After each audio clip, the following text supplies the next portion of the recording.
escola do mundo, onde eu posso ensinar e aprender. A palavra da sabedoria é a nossa EBD. Deus é o nosso diretor, o Espírito Santo nosso professor. A Bíblia é a cartilha que ensina o caminho, a verdade e a vida.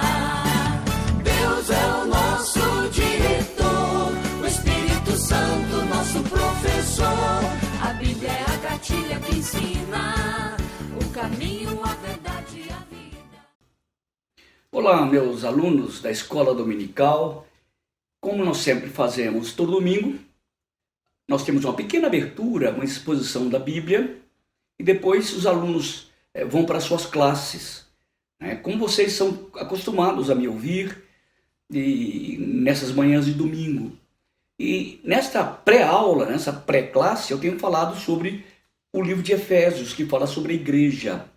Eu dei um tema para este livro: Igreja, Corpo Vivo de Cristo. São 6 capítulos.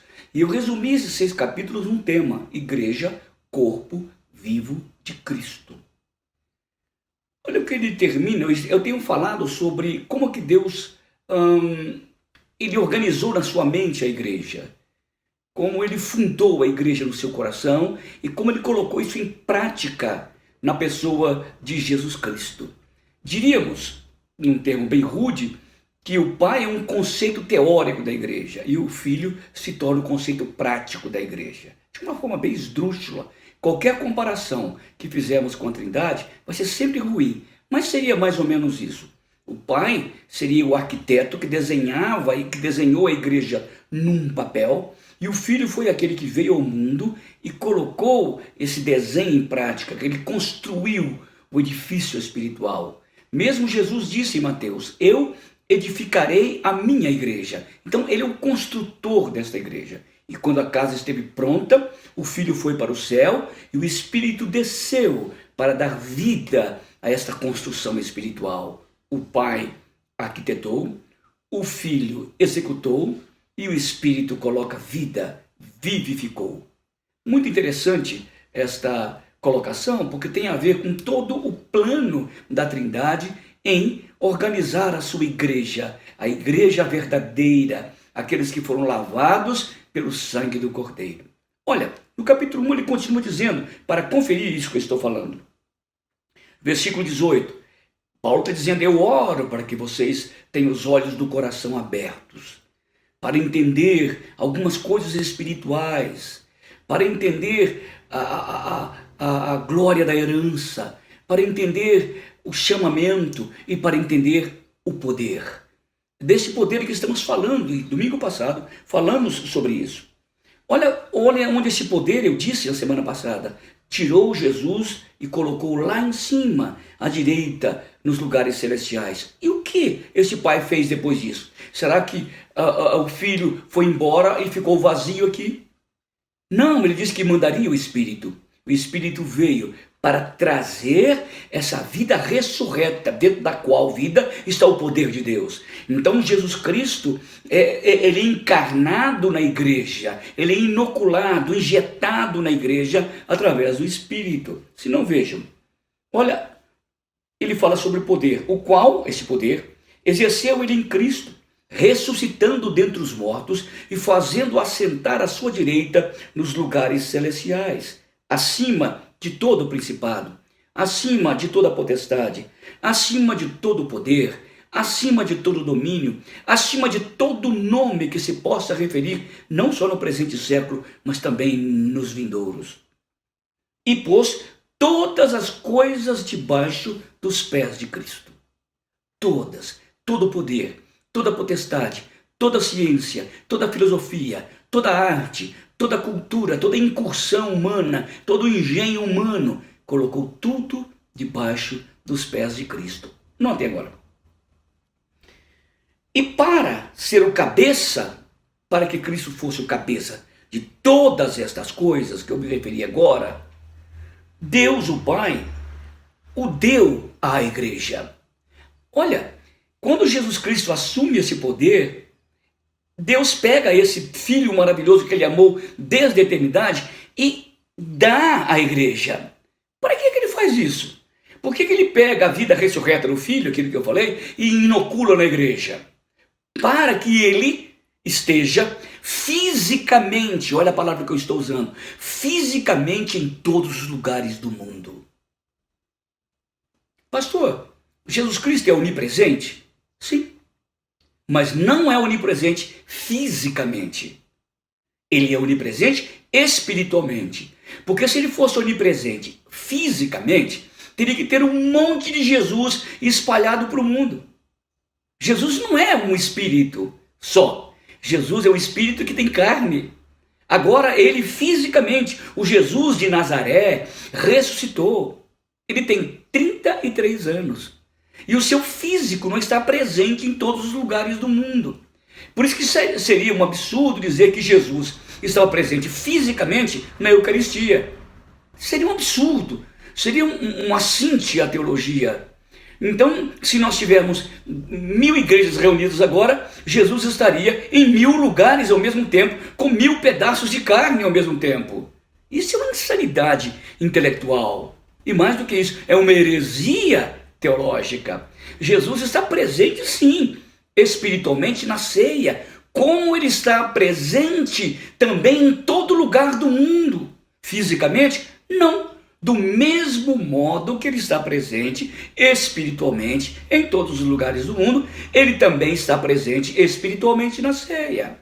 Por isso que agora, quando o Pai dá esse Filho à igreja, não o dá fisicamente, porque seria impossível o Jesus fisicamente viver em mim. Mas é a vida ressurreta, o caráter, a personalidade, a ética de Cristo, o seu poder, o Espírito Santo traz e injeta isso em mim. Se não ouço. E pôs todas as coisas debaixo dos pés, e para ser o cabeça sobre todas as coisas, o deu à igreja. A qual igreja? Olha, a qual igreja é o seu corpo. Lembra que eu falei que Cristo é o cabeça, a igreja é o corpo. A qual igreja é o seu corpo, a plenitude daquele que tudo enche em todas as coisas. Complicado o raciocínio de Paulo, mas Paulo tinha um raciocínio muito técnico mesmo, né? A qual é o seu corpo, a igreja, que é a plenitude daquele que tudo enche em todas as coisas. Como é que Jesus pode ser pleno em todo lugar e em todas as coisas? Como? Através da igreja. Então, quando a igreja se espalha pelo mundo inteiro, na verdade, ela não está espalhando uma denominação, ela não está espalhando uma religião. A igreja verdadeira, quando espalha, ela espalha a autoridade e o poder de Jesus. Por isso é que a igreja é o maior poder de Deus sobre a terra. Olha, só para dar um exemplo. Suponhamos que essa igreja, que eu falo, essa igreja espiritual verdadeira, seja arrebatada da terra. O que vocês acham que vai virar aqui? Se nós achamos que agora, com esse vírus tremendo, esse Covid-19, o mundo está em bagunça, imagina se a igreja, quando ela vai ser, quando ela for arrebatada. Isso aqui vai virar um caos, porque a igreja, de uma certa forma, ela traz equilíbrio espiritual, equilíbrio ético, equilíbrio moral ao mundo. Então, quando a igreja sai, ela sai para espalhar quem? Não é ela mesma. Espalhar Cristo. Por isso que a igreja de Cristo só tem Cristo e mais Cristo. A igreja de Cristo não tem Cristo mais presbiteriano. A igreja de Cristo não tem Cristo mais batista. A igreja de Cristo não tem Cristo mais católico romano. A igreja de Cristo não tem Cristo mais o Padre Cícero. Não tem a igreja de Cristo mais Madre Teresa de Calcutá, mais o Papa Francisco, mais qualquer outro líder religioso deste mundo, mais Billy Graham, mais Luther King. Não. A igreja de Cristo tem Cristo mais Cristo, que é igual a nós todos. Olha o que Paulo diz, a qual igreja é a plenitude daquele que tudo enche em todas as coisas. Nota o papel fundamental da igreja. para o equilíbrio do mundo, para a estabilidade do mundo e mais, para a evangelização do mundo. A igreja tem que anunciar e tem que encher o mundo da plenitude de Jesus Cristo. Então, quando a igreja se reúne, ela se reúne para adorar o Rei, o Senhor Jesus Cristo.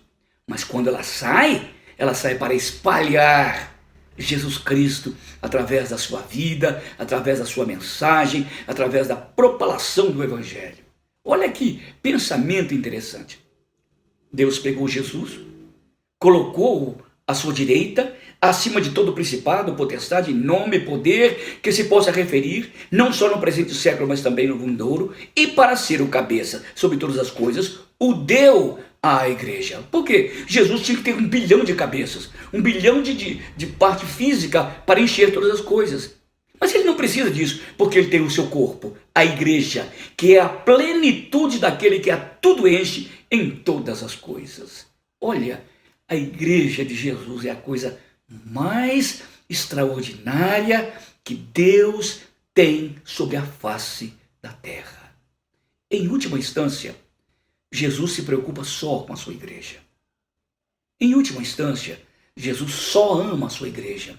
Em última instância, Jesus morreu só para a igreja. Em última instância, Jesus serve só à igreja. A igreja é a plenitude daquele que tudo enche em todas as coisas. Vamos orar? Pai, agradecemos-te por esta hora, por esta mensagem, porque somos a igreja do Deus vivo.